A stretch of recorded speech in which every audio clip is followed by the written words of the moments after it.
On a l'impression d'être dans le film Un jour sans fin, soupire une cadre macroniste. L'Assemblée nationale n'est pas parvenue à examiner jusqu'au bout le volet recettes du budget de l'État pour l'année 2025.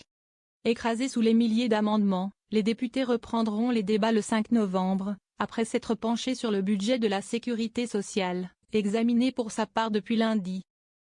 Un exercice qui pourrait virer au bis repetita pour les macronistes. Le texte du gouvernement devrait en effet subir de nouveau la moulinette des oppositions, lesquelles profitent de l'absence de majorité du bloc central mais aussi de leur absentéisme. Avoir des parlementaires qui considèrent qu'ils ont mieux à faire qu'être présents à leur banc à l'Assemblée nationale. C'est purement et simplement inadmissible, c'est d'ailleurs fâché François Bayrou, dimanche, sur BFM TV. Comment expliquer cette démobilisation? Des débats usants. Il y a une raison purement mathématique. Quand le RN et le NFP se serrent la main, ils écrasent le vote. C'est comme ça, on n'y peut rien, soupire une députée d'Ensemble pour la République, ex-Renaissance. D'un point de vue comptable, il est vrai, les élus du bloc central ne disposent pas de majorité, même relative, pour s'assurer du résultat d'un vote. De quoi décourager une partie des troupes, peu habituées à subir défaite sur défaite, dans l'hémicycle comme en commission. Et si l'absentéisme touche tous les camps depuis le début de l'examen budgétaire, il est particulièrement remarqué dans les rangs du bloc central.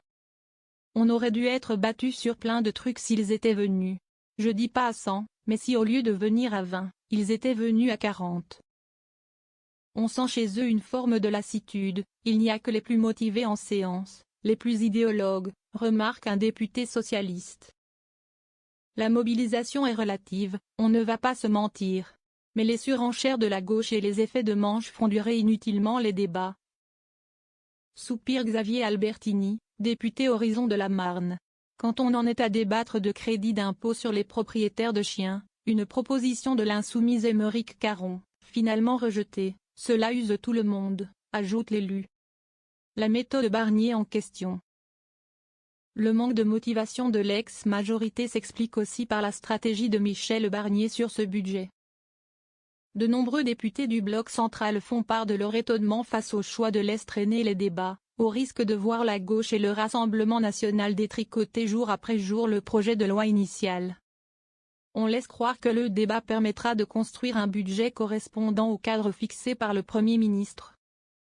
C'est faux, assure une ex-ministre de Gabriel Attal. Le budget ne pourra pas être voté, donc arrêtons de faire semblant. Utiliser un 49.3 rapidement, comme l'a fait Borne l'année dernière, aurait été plus courageux.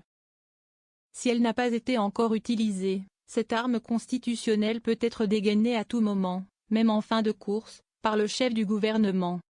Tout le monde sait que ça va se terminer par un passage en force, c'est déresponsabilisant, analyse Boris Vallaud, patron du groupe PS à l'Assemblée.